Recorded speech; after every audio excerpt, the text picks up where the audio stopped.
ఎలా సాగేది సార్ మీ బాల్యం, ఎలా ప్రారంభమైంది? నా బాల్యం అంతా కూడా అంటే మా నాన్నగారు నా చిన్నతనంలోనే చనిపోయారు. ఏ వయసు అప్పుడు మీది? 7 సంవత్సరాల వయసులో నాన్నగారు ఇదైపోయారు. ఆ తర్వాత ఏంటంటే అక్క చెల్లెలకు పెళ్ళిళ్ళు అయిపోయాయి, 3 అక్కలు చనిపోయారు. ఇంకా నేను రూపాయి తెచ్చుకుని పోషించి తల్లిని చూసుకున్నాను వయసులో తల్లిపోయింది.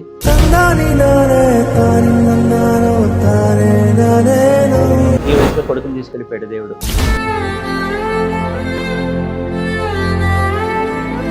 పోయారా మీకు? దేవుడి దగ్గరికి వెళ్ళిపోయాడు. దేవుడు నన్ను తీసుకుపోయినా బాగుండేది, కానీ వాడిని తీసుకెళ్ళిపోయాడు. ఇప్పటికీ చచ్చిపోవాలనే ఉంటుందండి. అంటే భగవంతుడు నేనంటే చాలా ఇష్టం అనుకుంటా, అందుకే నాకు ఏడుపును వరంగా ఇచ్చాడు. నేను అన్న దైవమే నాకు ఈ శిక్ష వేశాడు. నాకు ఈ శిక్ష వేశాడు కాబట్టి దేవుడు లేడనుకోవాలా? నా ప్రారంధ కర్మని ఎవడేం చేస్తాడండి?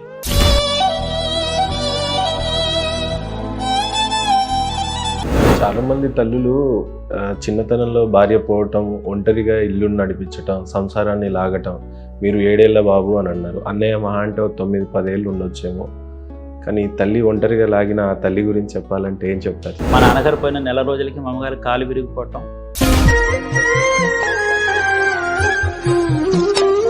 మొగ్గు చచ్చిపోయిన తర్వాత పిల్లల్ని పోషించుకోలేక నానా అష్టకష్టాలు పడుతోందని తెలిసి చాలా అవహేళనగా మాట్లాడతారేమోనని మా అమ్మగారు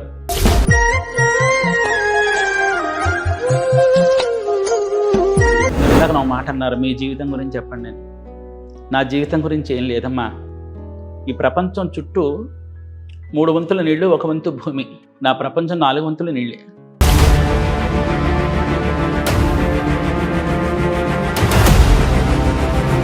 వాడు సెల్లో నొక్కుని చూసుకునేవాడు లుకేమియా అంటే ఏమిటో అని. నాన్న ఇదిట నాన్న, ఈ లుకేమియా ఉన్నవాళ్ళు బతకరట, నేను చచ్చిపోతాంట అని పిల్లాడు అలా అంటుంటే గుండెలు పిండేసేవండి.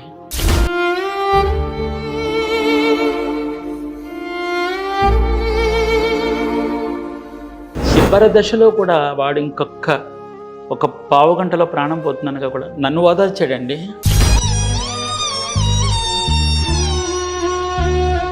ఆ దృశ్యం నా కళ్ళతో చూశాను నేను.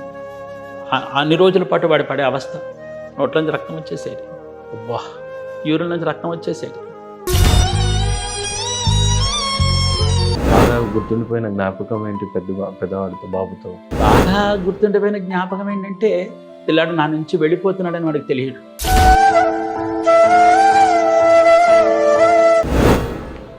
మన్నించాలి.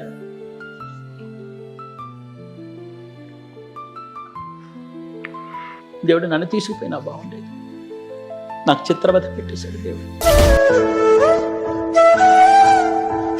ఈ నేపథ్యంలో మరి పళనిస్వామి ఛానల్ స్టార్ట్ చేశారు గురుగారు. అప్పుడు పెద్దవాడు ఉండేవాడు.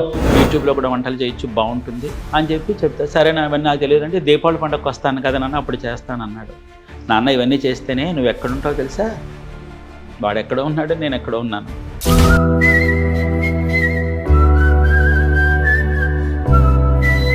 చాటు తెరచాటు ఉంటే మనకి సెకండ్ ఏసీలో కట్టెలు ఉంటాయి కదండి, ఆ కట్టెల్ని వేసేసి పిల్లలకి అన్నం పెట్టేవాడిని నోట్లో.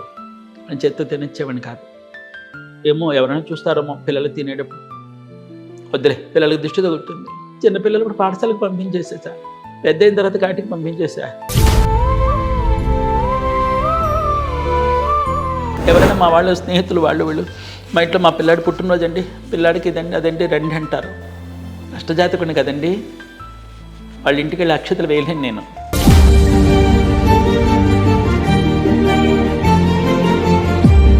చెడులో నుంచే మంచి పుట్టినే అంటారు గురుగారు. ముందు ముందు మీకు ఇంకా మంచి రాసే ఉంటుంది ఖచ్చితంగా. అంటే పిల్లవాడు లేడు అనేది అయితే ఎలాగో తీర్చలేం, కానీ పిల్లాడి పరిస్థితి నానాటికి క్షీణించిపోయి ఏ క్షణాన్ని ఏమైపోతాడని పగలు రాత్రి ఆ పిల్లాడు మొహం కేసి చూడడం ఎంత దౌర్భాగ్యం అండి. చచ్చిపోయాడా బతికాడా ఉన్నా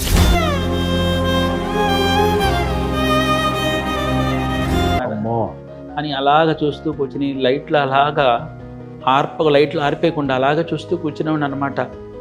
చెయ్యి ఇక్కడ పెట్టి అవి పెట్టి ఇవి పెట్టి చూసుకునేవాడిని అనమాట. పట్టమై చేసి గాలాడుతుంది అని చూసుకునేవాడిని. ఆవిడ ఎప్పుడు ఆ మాట అనరు. ఏదో తోచింది ఇస్తాం, మీరు పెట్టుకెడతారు కానీ తోచింది ఇస్తామని అన్న మాటకి ఆశపడ్డానండి. డబ్బు మీద ఆశ కాదండి, డబ్బు లేక ఆశ అండి. గురుగారు, తల్లిదండ్రులు పిల్లలు ఆ బంధం ఎలా ఉండాలి అని పేరెంట్స్కి చెప్పదలుచుకుంటే ఏమని చెప్తారు గురుగారు? కొంచెం కాలంలో పిల్లల్ని ఎందుకంటే వాళ్ళని పట్టించుకోకుండా చూడటం, కొట్టడం, అల్లాడిపోయేటట్టు పిల్లల్ని తిట్టడం, కొట్టడం కరెక్ట్ కాదు. సక్రమంగా చూడగలిగితే పిల్లల్ని కనాలి.